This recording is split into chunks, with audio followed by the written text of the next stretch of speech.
اعوذ باللہ من الشیطان الرجیم بسم اللہ الرحمن الرحیم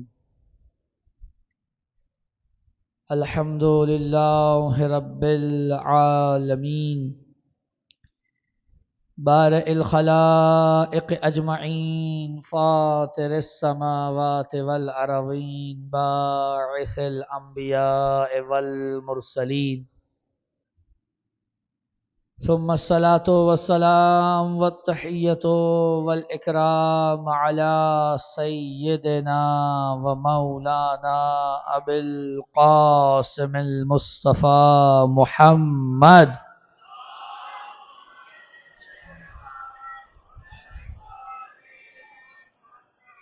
وعلى أهل البيت الطيبين الطاهرين المعصومين المظلومين المنتجبين المنتخبين ولعنة الله على أعدائهم أجمعين من الأولين والآخرين يا رب العالمين.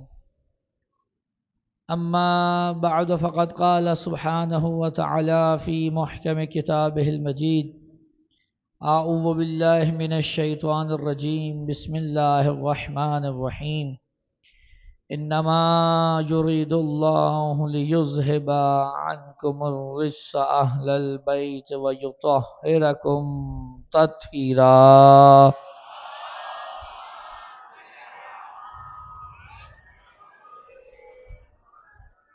اپنی حاجات کی قبولیت کے لیے، امام وقت کے ظہور میں تعجیل کے لیے، جہاں کہیں مومنین و مومنات آباد ہیں ان کی عزت، مال، جان، آبرو کی حفاظت کے لیے، جتنے بھی مومنین نے دعا کی، التماس کی، حاجات کی قبولیت کے لیے، جو علیل ہیں ان کی شفایابی کے لیے، اور ان مجالس میں جن حضرات نے بھی دام، درہم، سخن، قدم میں حصہ لیا، سب کی توفیقات خیر میں اضافے کے لیے بآواز بلند صلوات نائل فرمائیں.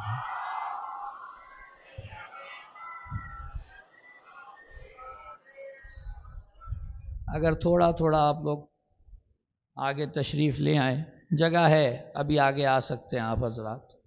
ایک صلوات پڑھیں اور آگے آگے تشریف لے آئیں. آپ حضرات سے بھی گزارش ہے کہ تھوڑا اس طرف منتقل ہو جائیں تاکہ بعد والوں کو جگہ مل جائے. صلوات پڑھیں محمد والے محمد پر.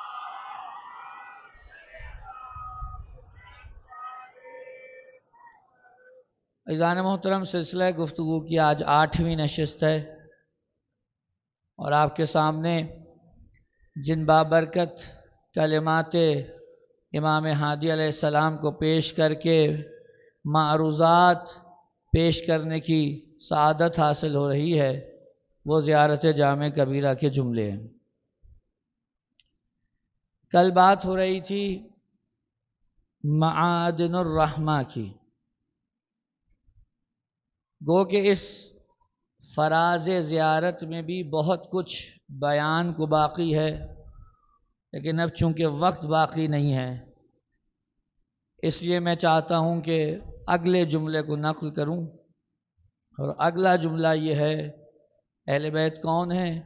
السلام علیکم یا خزان العلم. خزان جمع ہے خازن کی. خازن کہتے ہیں خزینہ دار کو. خزان العلم یعنی وہ کہ جو علم کے خزینہ دار ہیں. یقیناً اب تو وہ زمانہ نہیں ہے، لیکن پہلے ہوتا یہ تھا کہ اگر کوئی بہت بڑا بادشاہ ہو تو وہ اپنے خزانے، اب بینکوں میں رہتا ہے سارا معاملہ، پہلے بادشاہوں کے جو خزانے ہوا کرتے تھے وہ ان کے محل سے ہی متصل ایک گنجینہ، ایک خزینہ بنایا جاتا تھا جس میں ان کے تمام خزانے ہوتے تھے، اور اس پر کوئی نہ کوئی پہرے دار نہیں، اس پہ کوئی نہ کوئی خزینہ دار ہوتا تھا. توجہ فرمائیں، اس پہرے دار تو بہت سے ہوتے تھے، خزینہ دار ایک ہوتا تھا جو ریلیز کرنے کے لیے خزانہ فقط اور فقط بادشاہ کی مہر دیکھتا تھا کہ اگر بادشاہ کی مہر ہے تو میں خزانہ دوں گا، ورنہ دنیا ادھر کی ادھر آ جائے، یہاں سے کوئی اشرفی باہر نہیں جائے گی۔ ایسے ہی ہوتا تھا۔ اہل بیت کو کیا کہا امام نقی نے؟ کون ہے؟ خزانہ دار علم۔ اس کا مطلب یہ ہوا کہ جب یہ علم کے خزانہ دار ہیں تو یہ علم کسی کا ہے جس پہ یہ خزانہ دار ہیں۔ توجہ ہے یا نہیں ہے؟ کسی کا علم ہے، یہ نہیں بتایا کس کا علم ہے، یہ بتایا کہ کسی علم کے یہ خزینہ دار ہیں۔ اب توجہ چاہ رہا ہوں میں آپ حضرات سے، میں نے جب اللہ کے متعدد ناموں کو پڑھنا شروع کیا تو اس میں اللہ کا ایک نام آیا جس کو کہتے ہیں علیم۔ کیا نام ہے جی؟ کیا معنی ہے؟ نام معنی کیا ہے جی؟ علم والا نہیں، علیم یعنی بہت زیادہ علم رکھنے والا۔ کوئی ایک بندہ دے دے بس، یعنی بہت زیادہ جاننے والا۔ اب توجہ چاہ رہا ہوں میں، آج کی گفتگو شاید تھوڑی سنگین رہے لیکن آپ تو ساتھ دے ہی رہے ہیں، آج بھی دے دیں گے انشاءاللہ۔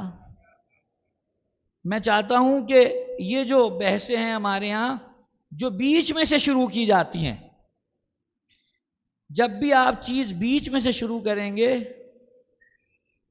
تو آخر تک پہنچنے سے پہلے ہی معاملہ خراب ہو جائے گا، اور اگر آپ شروع سے شروع کریں گے تو وہ اعتراضات جو آگے جا کے ہوں گے وہ خود بخود برطرف ہوتے چلے جائیں گے۔ اصل عالم کون ہے؟ پروردگار۔ جس کے پاس جو کچھ بھی ہے وہ اس کا اپنا نہیں ہے، سوائے اللہ کے اس کا جو کچھ ہے اس کا اپنا ہے۔ بقیہ جس کے پاس جو کچھ بھی ہے عطا کردہ ہے، خدا کے پاس جو کچھ ہے وہ اس کا اپنا ہے، کسی سے لیا ہوا نہیں ہے۔ یہ جو علم ہے یہ بھی تو خدا کا ہی ہے۔ علم یہ کس کا ہے؟ خدا کا۔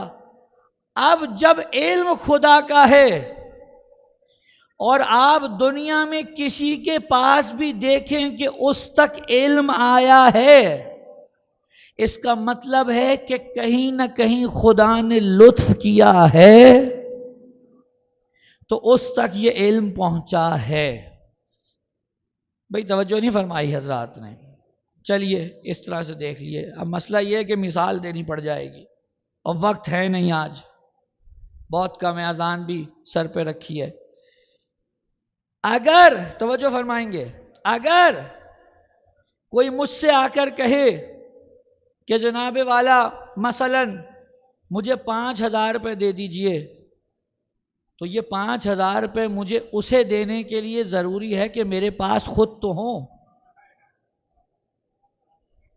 اگر میرے پاس خود ہی نہیں ہوں گے تو میں دے پاؤں گا؟ نہیں۔ اس کا مطلب یہ ہے عطا جو کر رہا ہو وہ ایک تو جو عطا کر رہا ہے اس کا حامل ہے، اور جسے عطا کر رہا ہے چونکہ اس کے پاس نہیں ہے اس لیے دے رہا ہے۔ توجہ فرما رہے ہیں حضرات؟ چونکہ اس کے پاس نہیں ہے اس لیے عطا کر رہا ہے۔ خدا سب کو عطا کر رہا ہے، چاہے وہ رزق ہو، چاہے وہ علم ہو، جو چیز بھی ہے۔ کون دے رہا ہے؟ اللہ۔ سب کو ایک سا دیتا ہے؟ نہیں، سب کو ایک سا نہیں دیتا۔ جس کی جتنی ظرفیت اتنی اس کی عطا۔ اب یہاں تک اگر آپ ساتھ آ گئے تو اب مجھے 2 جملے اور کہنے ہیں۔ مجھے معلوم ہے بات سنگین ہے۔ آپ دنیا میں آئے، علم سیکھا، جب بچے تھے تو کچھ نہیں آتا تھا، پھر جب دنیا میں آئے بولنا سیکھا، لکھنا سیکھا، پڑھنا سیکھا، اور آج بھی اگر آپ میں سے کسی کے پاس 5، 10، 15 سال کی عمر کی لکھی ہوئی کوئی تحریر ہو اور آپ اسے اٹھا کے پڑھیں تو کچھ دیر بعد آپ اپنے اوپر ہنسیں گے کہ یہ میں کیا لکھتا تھا، میں یہ کیا کرتا تھا۔ ابھی کسی بچے کی اگر 9، 10 کی کوئی کلاس کی، میٹرک کی کوئی کاپی نکل آئے اور اس پہ کہ اس نے ایسے لکھا ہو اور اب وہ اسے پڑھے اور وہ ایک اچھا مشاق تحریر لکھنے والا بن گیا ہے، مؤلف بن گیا ہے، تو وہ ہنسے گا یہ میں کیا لکھتا تھا، ایسا کیوں ہوا؟ بھائی کیوں ہوا؟ لکھی تو آپ ہی نے۔ پہلے آپ کا درجہ علم پائن تھا، جیسے جیسے آگے بڑھنا شروع ہوئے درجہ علم بڑھتا رہا، اور عین ممکن ہے، صلوات پڑھ لیں محمد والے محمد پر،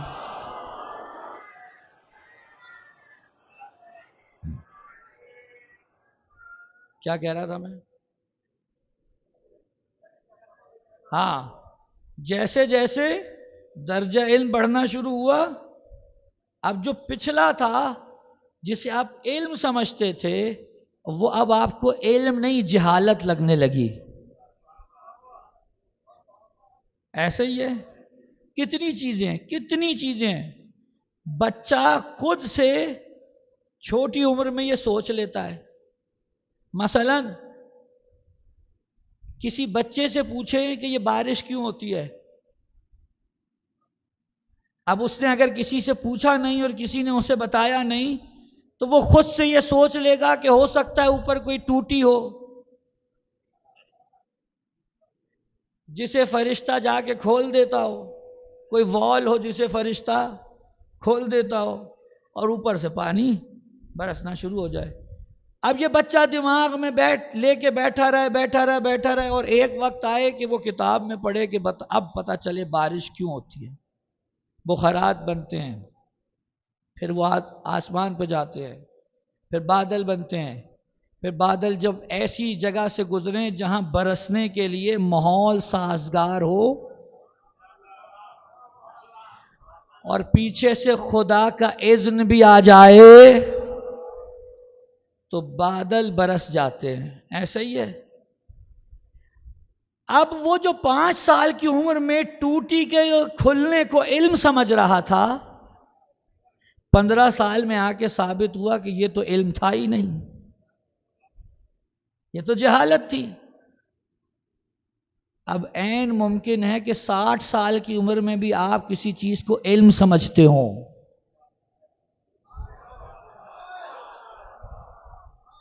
لیکن وہ علم نہ ہو، وہ نری جہالت ہو، تو وہ جو ہے آپ سمجھتے ہو لیکن وہ حقیقت میں علم نہ ہو۔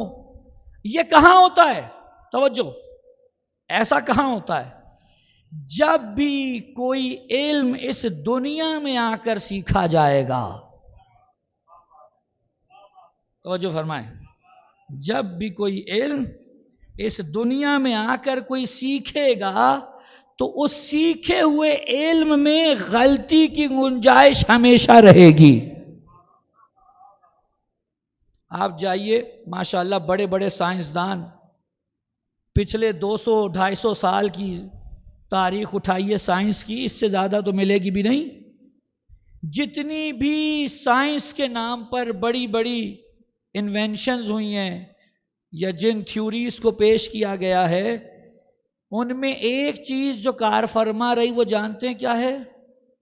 جب بھی کوئی تھیوری پیش کی گئی تو اس پر یقین کرنے والے 5 ہوتے تھے اور اس کے خلاف سوچنے والے 500۔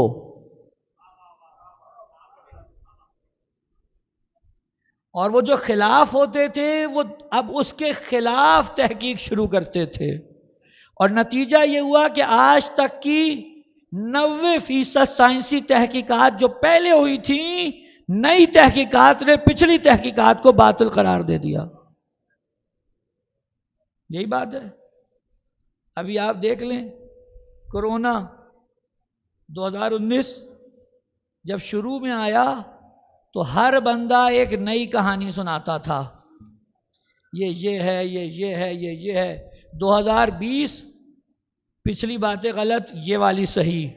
22 وہ پچھلے دونوں سال کی غلط، یہ والی صحیح۔ 21 22 23 تک پہنچا تو اعلان کیا وہ جتنی چیزیں بھی ہم کہہ رہے تھے اس میں سے آدھی غلط تھیں۔ کیوں؟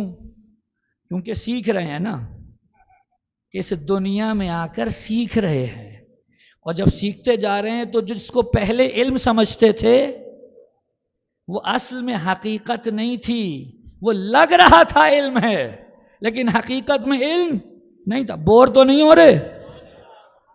وہ حقیقت میں علم نہیں تھا، لگ رہا تھا علم ہے، حقیقت میں نہیں تھا۔ یہ کہاں ہوگا؟ جہاں کوئی آ کر اس دنیا میں علم سیکھے۔ لیکن اب ایک اور علم بتاتا ہوں میں آپ کو۔ وہ کون سا علم ہے؟ آپ یہاں سے گھر گئے اور زوجہ سے کہا مجھے بھوک لگ رہی ہے، اور زوجہ آپ کو کھانا دینے سے پہلے کہہ دے کیا دلیل ہے کہ آپ کو بھوک لگ رہی ہے؟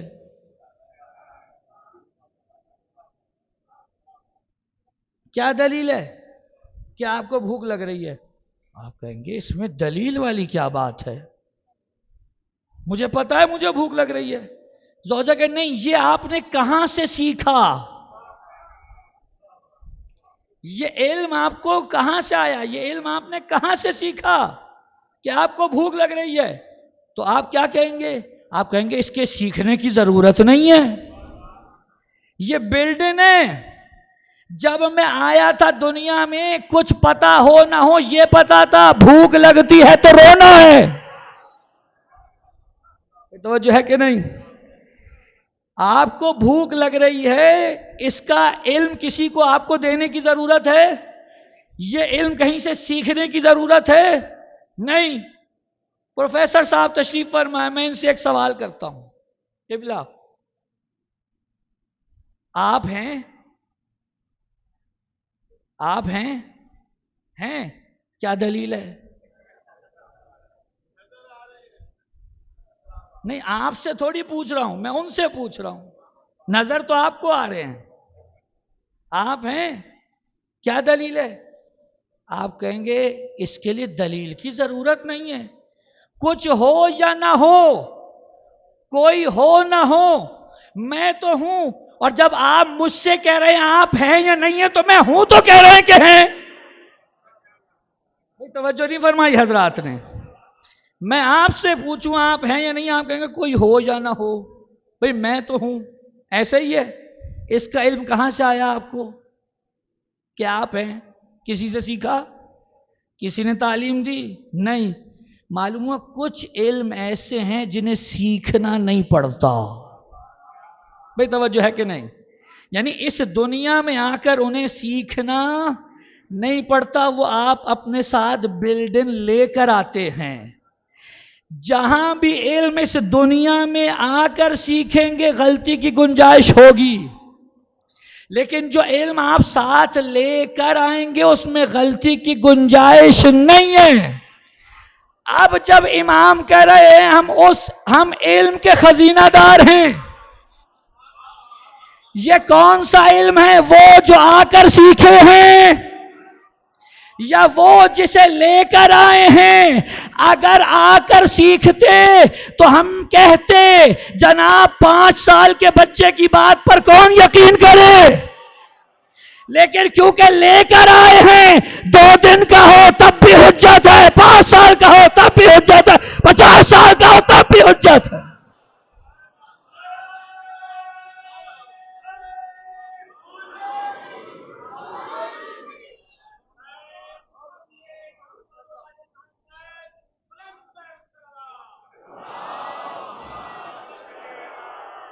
بات پہنچ رہی ہے؟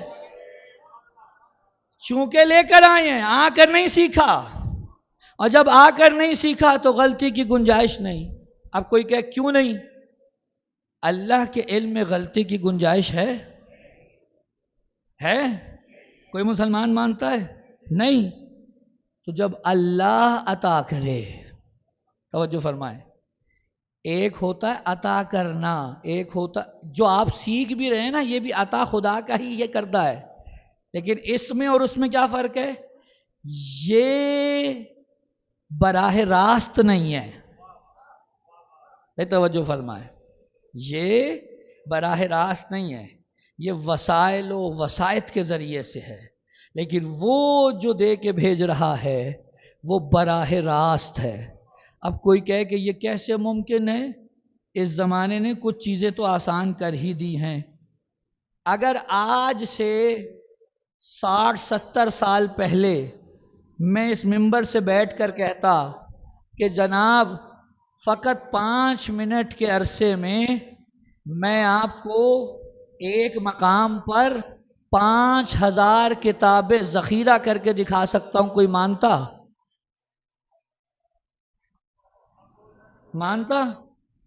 لیکن اگر آج میں کہوں کہ میں 5 منٹ میں 5000 کتابوں کا PDF آپ کو ایک چھوٹی سی USB میں ڈال کے دے سکتا ہوں، تو کوئی اچنبے کی بات ہے؟ مان لیں گے نا سارے؟ کیوں؟ کیونکہ آپ نے آنکھوں سے دیکھ لیا کہ یہ ہو سکتا ہے۔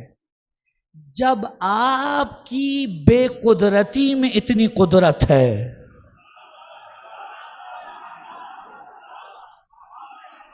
کہ چند منٹوں میں ہزاروں کتابیں ایک چھوٹی سی جگہ پر اکٹھی کر سکتے ہیں، تو اس قادر مطلق کی قدرت کیوں نہیں کہ وہ سب کا سب علم امام کے وجود میں اکٹھا؟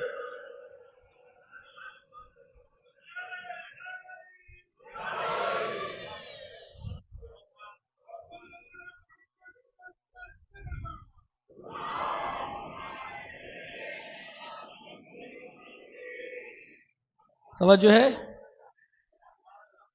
ہم دیکھیے حضور، شک اس وقت کریے گا، توجہ چاہتا ہوں، جو بھی ہے جہاں کا بھی ہے، شک اس وقت کرے جب ہم کہیں علی خود سے عالم ہیں۔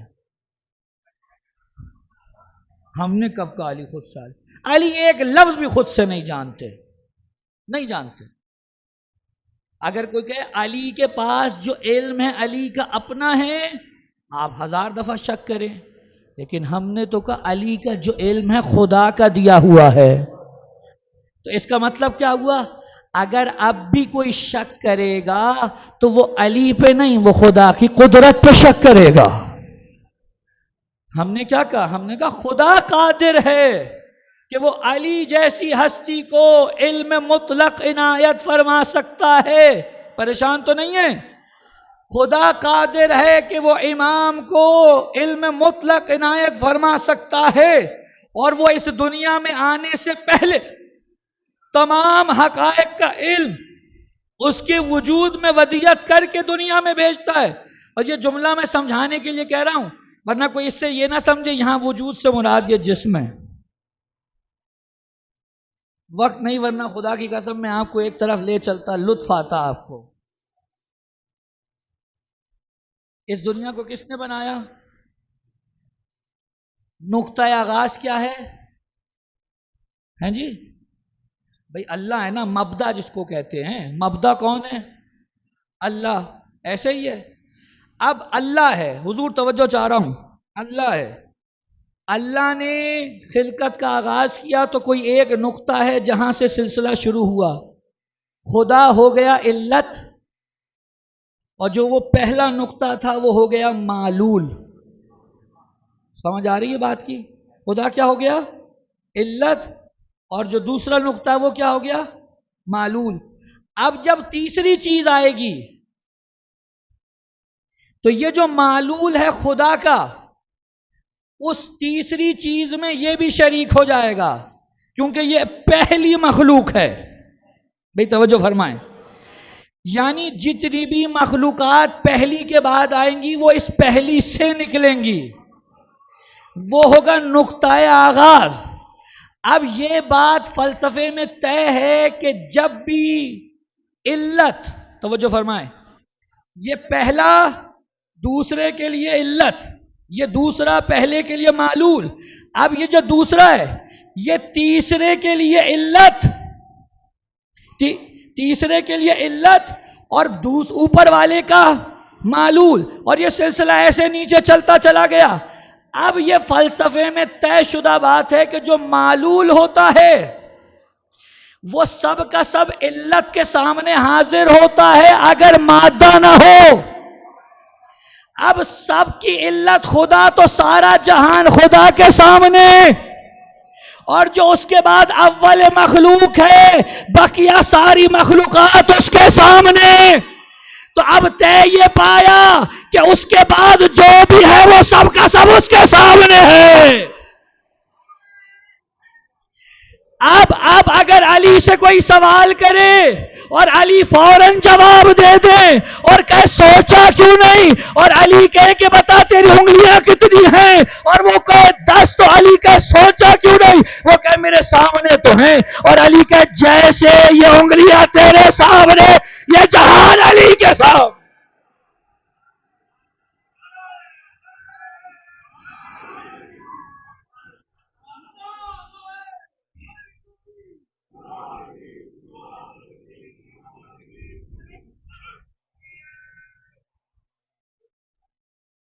جیسے یہ جہان، توجہ ہے، امام کے بارے میں یہ بحث کرنا کہ وہ کتنا علم رکھتا ہے، یہ میری اور آپ کی بساط ہی نہیں ہے میری اور آپ کی بساط۔ جسے خدا براہ راست علم عطا کرے، جس میں کوئی واسطہ اور وسیلہ نہ ہو، اس کے علم کا کون مقابلہ کرے؟ اسی لیے نہج البلاغہ میں ایک مقام پہ جناب امیر نے قیامت کا جملہ کہا ہے، اللہ کرے آپ اس جملے کا حق ادا کر جائیں۔ توجہ ہے، ماشاءاللہ پروفیسر صاحب پڑھے لکھے انسان ہیں، آپ میں بھی کئی جید پڑھے لکھے لوگ بیٹھے ہوئے ہیں۔ اگر کوئی ڈاکٹر بہت پڑھ لے اور اپنی فیلڈ میں بہت نام کمائے تو اس دنیا سے گزرنے کے بعد دنیا کیا کہتی ہے؟ انہوں نے بڑی کتابیں لکھی، انہوں نے بڑے شاگرد بنائے، شاگرد پرور انسان تھے۔ کوئی مجتہد دنیا سے گزر جائے، کہیں جناب بڑی کتابیں لکھی، بڑے شاگرد پرور انسان تھے، معلوم ہوا ہم یہ کہتے ہیں دوسرے لفظوں میں کہ اس عالم کو اس کے علم نے مرنے کے بعد بھی زندہ رکھا ہے۔ کتنے ہی اردو زبان میں تقاریر کرنے والے علماء تھے کہ جن کی یا کتابوں نے آج تک انہیں زندہ رکھا ہے، یا ان کی علمی تقاریر نے جو لوگوں کے اذہان میں محفوظ ہیں آج تک انہیں زندہ رکھا۔ یعنی کس نے زندہ رکھا اصل میں؟ ان کے علم نے۔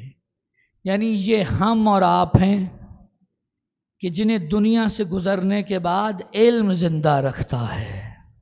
ایسا ہے کہ نہیں؟ ایسا ہی ہے۔ لیکن اب علی کا کلام ایک مقام سے ہے، اہل بیت کا تعارف کراتے ہوئے کہتے ہیں کیا؟ ہم عیش العلم، یہ تم ہو جنہیں مرنے کے بعد علم زندہ رکھتا ہے۔ ہم اہل بیت وہ ہیں جنہوں نے علم کو زندہ رکھا ہوا ہے۔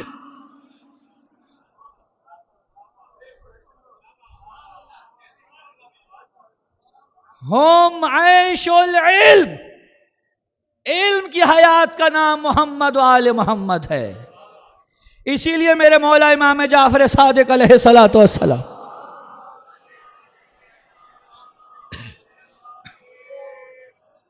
عجیب جملہ فرماتے ہیں، سنیں گے؟ کہ پوری دنیا میں جہاں بھی جاؤ اگر کہیں پر حقیقت میں کوئی علم موجود ہے تو وہ حتماً ہمارے ہی در سے خارج ہوا ہوگا۔ بہت بڑا دعویٰ ہے، میرے پاس وقت نہیں کہ میں اسے ثابت کروں، کل کی گفتگو میں یاد رہا تو یا کوئی یاد کرا دے مجھے تو کل یہیں سے گفتگو شروع کر لیں گے۔ توجہ ہے، پوری دنیا میں عالم میں چلے جاؤ، اگر کہیں کوئی علم نافع، علم حقیقی ملے گا تو وہ ہمارے ہی در سے خارج ہوا ہوگا۔ اور اگلا جملہ کیا فرماتے ہیں کہ اور جو چیز ہمارے در سے خارج نہیں ہوئی وہ سب کچھ ہو سکتی ہے، علم حقیقی نہیں ہو سکتا۔ اس کا وہی ماجرا ہوگا، دنیا اسے علم سمجھ رہی ہوگی۔ بھائی توجہ نہیں فرما رہے آپ، دنیا اسے علم سمجھ رہی ہوگی، لیکن اس کا حال وہی ہوگا جو بچپن میں ہم سٹوریاں سنتے تھے۔ دادی سے پوچھا یہ زلزلہ کیوں آتا ہے تو کہنے لگی بچے ایک بہت بڑی گائے ہیں اور اس نے اپنے سینگوں پر دنیا اٹھائی ہوئی ہے، اور جب وہ تھک جاتی ہے تو ایک سینگ سے دوسرے سینگ پہ منتقل کرتی ہے تو زمین لرزتی ہے۔ ہم بھی معصومیت میں سہ گئے کہ یہی ہوگا، بڑے ہوئے تو پتہ چلا نیری جہالت تھی۔ یہ کون سا زلزلے آنے کا حساب کتاب ہے؟ تو جو علم اہل بیت کے در سے خارج نہیں ہوا وہ اب تک دنیا کو کسی گائے کے سینگ پہ رکھے ہوئے ہیں۔ صلوات پڑھے محمد والے محمد۔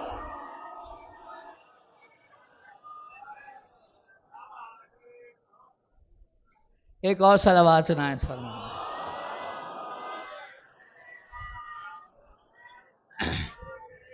بس گفتگو آج یہاں روک رہا ہوں کیونکہ میرے پیش نظر ایک اور معاملہ بھی ہے، اور وہ یہ ہے کہ آج ہے 8 محرم،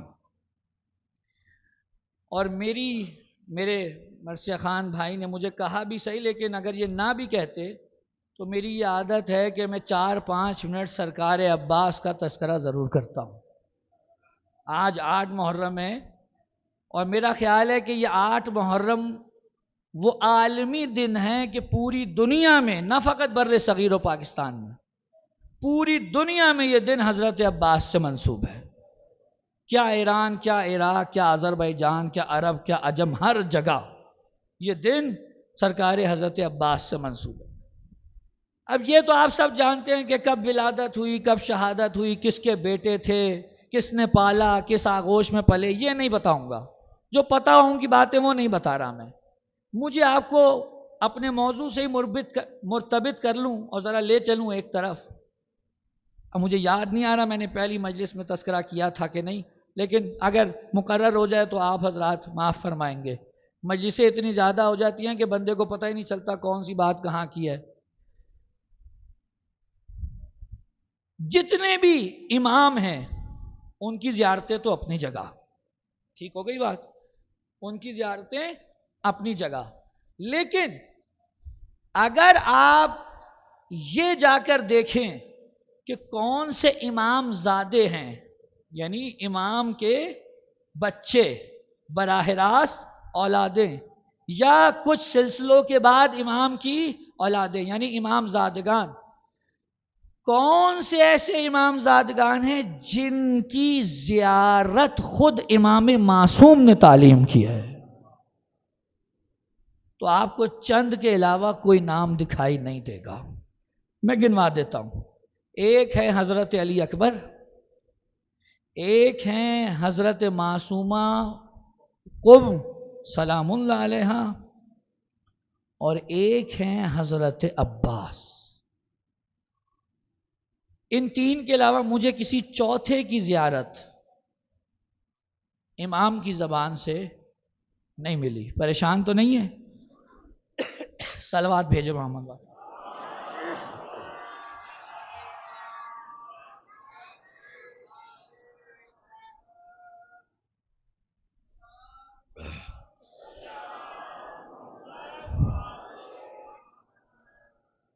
اب عین ممکن ہے کہ ہم روز پڑھتے ہوں زیارت، لیکن ایک چیز جس کی طرف توجہ نہیں جاتی وہ اس زیارت میں بیان کردہ مقام حضرت عباس ہے۔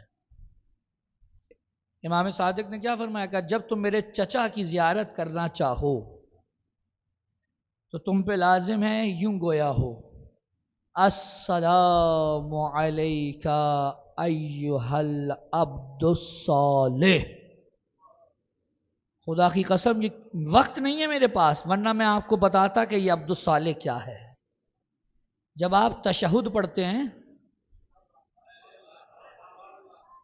تو اس سے پہلے کہ یہ گواہی دیں کہ محمد اللہ کے رسول ہیں، گواہی دیتے ہیں محمد اللہ کے عبد ہیں۔ اور امام کیا فرما رہے ہیں؟ عباس کون ہے؟ عبدالصالح، جس کو جعفر صادق جیسا عبدالصالح کہے۔ سوچئے کیا مقام ہوگا۔ اور اگلا جملہ کہوں؟ امام آپ نے یہ تو بتا دیا عباس عبدالصالح ہیں، وجہ کیا ہے؟ کیوں ہے عبدالصالح؟ دلیل اور علت کیا ہے؟ کہ زیارت کا اگلا حصہ پڑھو، سمجھ میں آ جائے گا۔ کیوں ہے عبد صالح؟ المطیع للہ ولرسولہ ولامیر المؤمنین ولفاطمہ وللحسن وللحسین، جو شخص اللہ سے لے کر حسین تک سب کی برابر اطاعت میں رہا ہو اسے عباس کہتے ہیں۔ یہ کوئی چھوٹا مقام نہیں ہے، کسی غیر معصوم یعنی جو 14 معصومین میں نہ آتا ہو اس کے لیے معصوم کہہ رہا ہے مطلق مطیع دیکھنا ہو عباس کو دیکھو۔ کچھ لوگ بہرحال خطابت میں یا ذاکری کرتے ہوئے یہ جملے کہہ جاتے ہیں کہ امام حسین نے کچھ کہا تو حضرت عباس نے کہا نہیں آقا، اور پھر جناب زینب کو بلانا پڑ گیا۔ یہ نہ، ایسی باتیں نہ کریں، نہیں کریں ایسی باتیں، یہ مقام عباس نہیں ہے۔ مقام عباس یہ ہے کہ جہاں حسین آنکھ اٹھا دیں عباس کی زبان خاموش ہے، یہ مقام عباس ہے۔ آپ کو کیا معلوم حضرت عباس کا ہے؟ یہ بھی ہمارے ہاں لوگ سمجھتے ہیں، توجہ چاہتا ہوں، یہ بھی لوگ ہمارے ہاں بعض لوگ سمجھتے ہیں کہ حضرت عباس کا مقام و مرتبہ اس لیے ہے کہ وہ علی کے بیٹے ہیں۔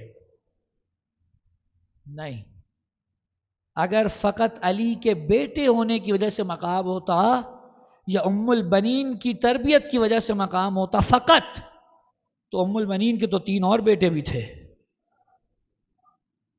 لیکن عباس ایک ہی ہے۔ کیوں؟ 32 سالہ عمر میں جو درجہ معرفت عباس کو حاصل تھا وہ کسی اور کو نہیں تھا، نہیں تھا۔ آیت اللہ عبد الرزاق مکرم ایک بڑی پیاری بات کہہ رہے ہیں۔ آج اگر تھوڑا وقت لگ جائے تو میں معذرت چاہتا ہوں، ایک تو میں بیٹھا بھی لیٹ ہوں، توجہ ہے۔ ایک چیز لکھتے ہیں، کہتے ہیں جب آپ کربلا جائیں تو آپ دیکھیں گے کہ 2 حرم ہیں، ایک سرکار سید الشہداء کا اور ایک سرکار حضرت ابو الفضل عباس کا۔ وہ کہتے ہیں ایک سوال آتا ہے ذہن میں کہ سید سجاد نے جب شہداء کو دفن کیا تھا تو باقی سارے بھی تو حسین کے حرم میں ہی ہیں سوائے حر کے، یا وہ اون، اب بحث ہے تاریخی طور پہ کون سے اون ہیں کون سے نہیں ہیں، مجھے اس پہ بحث نہیں، لیکن سارے شہداء یا اکثریت شہداء حرم امام حسین میں ہیں۔ تو حضرت عباس کو کیوں نہیں امام حسین کے حرم میں دفن کیا؟ کہ ہو سکتا ہے کوئی سوال کا جواب دے کہ چونکہ عباس کا لاشا وہیں پڑا تھا اس لیے وہیں دفنا دیا۔ تو وہ کہتے ہیں کہ اگر یہ جواب ہے تو پھر میں یہ کہوں گا کہ لاشا تو کسی کا بھی وہاں نہیں پڑا تھا جہاں دفن ہوئے ہیں، کوئی کہیں گرا، کوئی کہیں گرا، کوئی کہیں گرا، لاشیں اٹھا کے لے آئے نا۔ سید سجاد نے اکٹھے کیے گنج شہیدہ میں دفنا دیا، یا امام حسین کے ساتھ جناب علی اکبر و علی اصغر کو دفنا دیا، یا الگ سے حضرت حبیب ابن مظاہر کو دفنا دیا۔ تو وجہ کیا ہے کہ سجاد نے الگ دفنایا، حرم بھی الگ، مزار بھی الگ۔ کہتے ہیں بہت سی علتیں ہو سکتی ہیں، لیکن فی الوقت جو میرے ذہن میں آتی ہے وہ یہ ہے کہ 32 سالہ عمر میں دنیا مقام عباس کو نہیں پہچان سکی. خدا نے عباس کو کیا مرتبہ اور مقام دیا دنیا نہیں پہچان سکی. سید سجاد نے عباس کو الگ دفن کیا تاکہ بارگاہ خدا میں عباس کا جو مقام ہے وہ ایسے دنیا کے سامنے آئے کہ جب عباس کے حرم سے کوئی کرامت ظاہر ہو تو دنیا کو پتا چلے عباس کا کیا مقام ہے.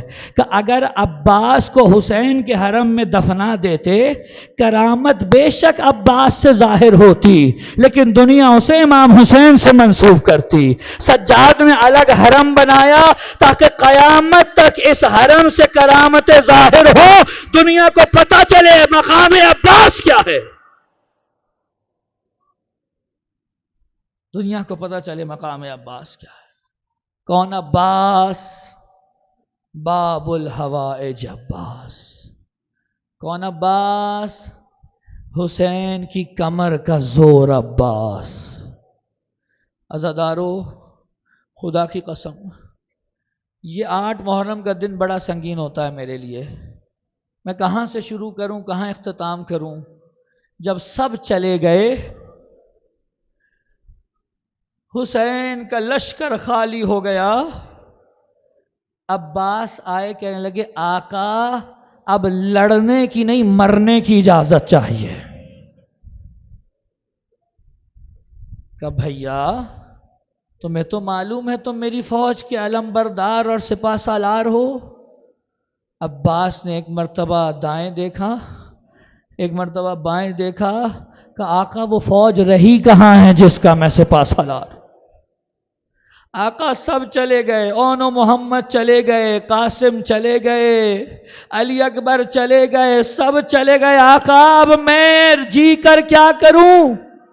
کہنے بھیا تمہیں نہیں اجازت دے سکتا. بہت گریہ کیا امام حسین بہت گریہ کیا. عباس روتے ہوئے حسین کے خیمے سے باہر نکلے. کانوں سے ایک آواز ٹکرائی العطش العطش العطش. جیسی یہ کانوں سے ٹکرائی نا عباس آواز کی سمت چلنا شروع ہوئے. یہ وہ خیمہ تھا جس میں آج سے کچھ دن پہلے تک مشکیزیں رکھے گئے تھے. اب جو پہنچے تو کیا دیکھا بچے اس زمین پر کبھی اپنا سینہ لگاتے ہیں کبھی رخسار جہاں کبھی پانی رکھا تھا کہ شاید کچھ ٹھنڈک مل جائے. عباس سے یہ حال دیکھا نہیں گیا. ابھی روتے ہوئے لوٹ رہے تھے ایک بچی نے آ کے دامن پکڑا کہا چچا مجھے اپنے لیے پانی نہیں چاہیے لیکن میرا بھیا علی اصغر بڑا پیاسا ہے. اجرکم اللہ میرا بھیا بڑا پیاسا ہے. عباس کو جیسے جینے کی کوئی امید مل گئی کہ بچی میں تجھے پانی لا دوں گا لیکن اب اجازت بابا سے دلوا دے. عباس جھکے بچی نے مشکیزہ عباس کی گردن میں ڈالا اور گود میں اٹھایا اور چلے آئے حسین کے پاس. اور حسین نے جیسے ہی دیکھا نا کہ بھیا جاؤ اجازت ہے پانی لے آؤ. اور پھر ایک جملہ بھی کہا انا للہ وَإِنَّا إِلَيْهِ رَاجِعُونَ. عزادارو عباس گھوڑے پہ سوار ہوئے اور اب مقتل کی طرف جا رہے ہیں اور کہتے جا رہے ہیں دیکھو تم نے جتنے بھی تیر برسانے عباس پہ برسا لو لیکن میں تو اپنے مولا کا دفاع کرتا رہوں گا. میں جب تک عباس زندہ ہے حرم کی طرف کوئی رخ نہیں کرے گا. عزادارو بے پناہ جنگ کی عباس نے سامنے سے پورے لشکر کو کھدیڑ دیا اور اب جا کر عباس اترے ترائی میں. عباس نے گھوڑا ترائی میں اتارا اور ایک مرتبہ ایک جملہ کہا. یہ روایت کا جملہ ہے خطیبانہ جملہ نہیں. اپنے رہوار سے کہا تو بھی پیاسا ہے پانی پی لے. لیکن اس رہوار نے پانی کو منہ نہیں لگایا عزادارو، جیسے کہہ رہا ہوں میں وفادار کا اسب وفادار ہوں۔ عزادارو عباس زین سے زمین پر اترے، مشکیزے کا منہ کھولا، پانی بھرا، جب پانی ہاتھوں سے لگا اور ہاتھ گیلے ہوئے، شاید عباس نے یہ دیکھا ہو کہ یہ وفا کے خلاف ہو گیا، شاید یہ دعا بھی کر لی ہو مالک اب جب حسین سے ملوں تو بازو نہ ہو۔ عزادارو عباس نے مشکیزے کا منہ بند کیا اور اب گھوڑے پر بیٹھے اور واپس چلنا شروع ہوئے۔ جیسے ہی واپس چلنا شروع ہوئے نا، ابن سعد نے کہا تمہیں معلوم نہیں ہے یہ کون ہے؟ ابھی پانی نہیں تھا تو تمہارا یہ حال کیا ہے، اگر خیمے میں پانی پہنچا تو کیا حال ہوگا؟ اسے چاروں طرف سے گھیر کے مارو، پانی خیموں میں نہیں پہنچنا چاہیے۔ عزادارو چاروں طرف سے عباس کو گھیر لیا، تیر برستے ہیں، عباس کبھی اپنے سینے پہ جھیل رہے ہیں، کبھی کبھی اپنی ڈھال سے روک رہے ہیں، لڑتے لڑتے آگے بڑھتے جا رہے تھے۔ ایک لعین نے کمین گاہ سے چھپ کر وار کیا، عباس کا دایاں بازو کٹ کے زمین پر گرا، عباس نے علم سیدھے ہاتھ میں لیا، عباس نے مشکیزہ دانتوں میں تھاما اور اب گھوڑے سے کریں گھوڑے تیز چل مجھے خیموں میں جانا ہے۔ ایک اور لعین نے چھپ کے وار کیا، عباس کا دوسرا ہاتھ کٹ کے گرا، علم ٹھنڈا ہوا، لیکن عباس نے مشکیزہ گھوڑے کی زین پہ رکھا اور چھا گئے عباس چاروں طرف سے، اور گھوڑے سے کہتے جا رہے ہیں گھوڑے جلدی چل جلدی چل، مجھے خیموں میں پہنچنا ہے، مجھے پانی پہنچانا ہے۔ شمر کہتا ہے میں عباس کے گھوڑے کے چاروں طرف چکر لگا رہا تھا کہ کہیں سے مجھے نظر آئے مشکیزے کو کہاں سے نشانہ بناؤں۔ یہ کہتا ہے میں نے دیکھا عباس کے پہلو میں ذرا سی جگہ خالی ہے، میں نے اتنے نزدیک سے تیر چلایا کہ تیر مشکیزے کو چھیدتا ہوا عباس کی پسلیوں میں اتر گیا، یہاں مشکیزے سے پانی بہا، وہ عباس نے کہا گھوڑے واپس ہو جا، اب میرے پاس خیمے میں لے جانے کو کچھ نہیں۔ اجرکم علی اللہ، اجرکم علی اللہ۔ عزادارو عباس کا گھوڑا واپس ہوا، عباس کا گھوڑا واپس ہوا۔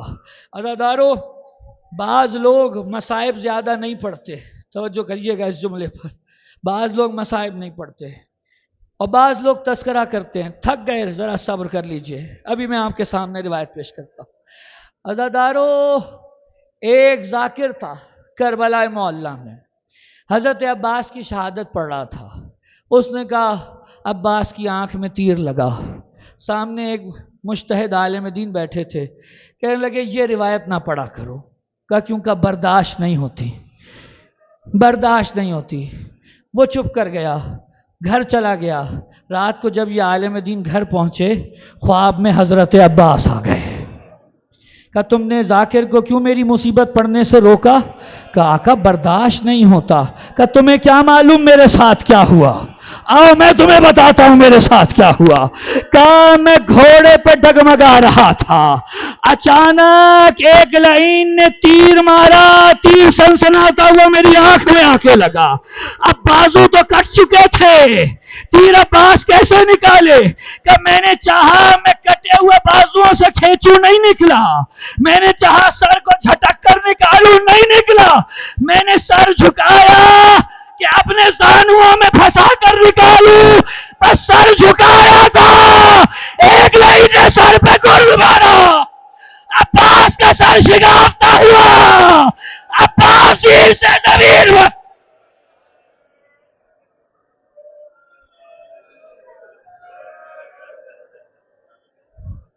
عباس زمین پر۔ اب سنیں نا مجھ سے سنیں، جب کوئی بلندی سے گرتا ہے بازوؤں کا سہارا لیتا ہے، عباس کے بازو نہیں تھے، جب زمین پر گرے سینے کے تیر پوش سے باہر نکل گئے، آواز دی آقا حسین عباس کا آخری سلام، اور یہاں حسین نے کمر تھامی، الان کسر ظہری، عباس میری کمر ٹوٹ گئی، اجرکم اللہ، عباس کمر ٹوٹ گئی۔ حسین مجھے نہیں معلوم کیسے عباس تک پہنچے، دیکھا جوان بھائی ایڑیاں رگڑ رہا ہے، عزادارو عزادارو۔ ایک مرتبہ حسین پہنچے، سرہانے بیٹھے، عباس کو دکھائی نہیں دے رہا عزادارو، ایک آنکھ میں تیر ہے، دوسری آنکھ میں خون جمع ہے۔ حسین نے عباس کا سر اٹھایا، اپنے زانوں پہ رکھا، جیسے ہی حسین کی خوشبو محسوس ہوئی، عباس نے جھٹک کر سر زمین پر منتقل کیا۔ کہا تو شاید یہ ہو کہ آقا یہ غلام ہے، لیکن جو بات عباس کے ذہن میں تھی شاید یہ بھی ہو، ابھی تو میرے مولا نے میرا سر آغوش میں رکھ لیا، ابھی کچھ دیر بعد یہ کربلا کا تپتا صحرا میرے آقا حسین کا سر۔ حسین نے پھر سر رکھا، کہا بھیا کوئی خواہش ہو تو بتاؤ۔ آقا گزارش ہے۔ کیا گزارش ہے؟ کہا آقا گزارش یہ ہے کہ جب دنیا میں آیا تھا نا، سب سے پہلے آنکھ کھولی تھی تو آپ کا دیدار کیا تھا۔ آقا اب رخصت کا وقت ہے، میں ہاتھوں سے مجبور ہو گیا، اگر ہاتھ سلامت ہوتے آپ کو زحمت نہ دیتا، میری آنکھ میں تیر ہے، دوسرے میں خون ہے، اگر زحمت فرما کے خون صاف کر دیں، میں چاہتا ہوں آخری دفعہ آپ کا دیدار کر لوں۔ حسین نے خون صاف کیا، عباس نے بھائی کا چہرہ دیکھا۔ عزاداروں کا کوئی اور خواہش ہو کہ آقا بس اتنی التجا ہے، میرا لاشا خیموں میں نہ لے جانا، بچے پانی کا انتظار کرتے ہوں گے۔ عزاداروں ابھی بات چل رہی تھی، جوان نے ہچکی، بھائی کا دم بھائی کی آغوش میں نکل گیا۔ حسین کھڑے ہوئے، چیخ چیخ کر رونا شروع کیا اور ایک جملہ کہا کہ عباس تو چلا گیا، لیکن سن، آج تک جو تیری وجہ سے نہیں سوتے تھے وہ آرام سے سوئیں گے، اور جو سو جاتے تھے اب وہ سو نہیں سکیں گے۔ اجرکم اللہ، اجرو، جب تک میں واہ باسا نہ کہوں علم نہیں لانا۔ عزادارو ایک مرتبہ حسین بیٹھ گئے، عباس کے لاشے کے ساتھ بیٹھ گئے، بہت گریہ کیا، بہت گریہ کیا۔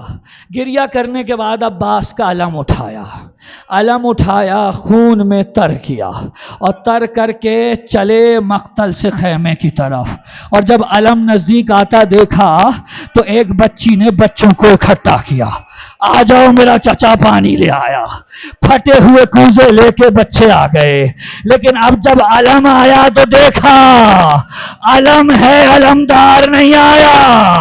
عزادارو یہ کربلا کی تاریخ کا جملہ بتا رہا ہوں، جب بھی کسی شہید کا لاشا یا اس کی خبر آتی تھی تو اس کے نام کے بین ہوتے تھے۔ جب قاسم کا لاشا آیا واہ حسنہ کے بین ہوئے، جب علی اکبر کا لاشا آیا واہ علی اکبر واہ محمدہ کے بین ہوئے، جب حسین کی خبر آئی تو واہ محمدہ واہ فاطمہ واہ حسنہ واہ حسینہ واہ علیہ کے بین ہوئے۔ لیکن جب شام غریبہ بیویوں کی چادریں چھننا شروع ہوئی تو کسی بیوی نے سوائے عباس کے کسی کو نہیں بلایا، بس ایک آواز تھی، واہ عباسا، عباس ہماری چادریں چھن گئی۔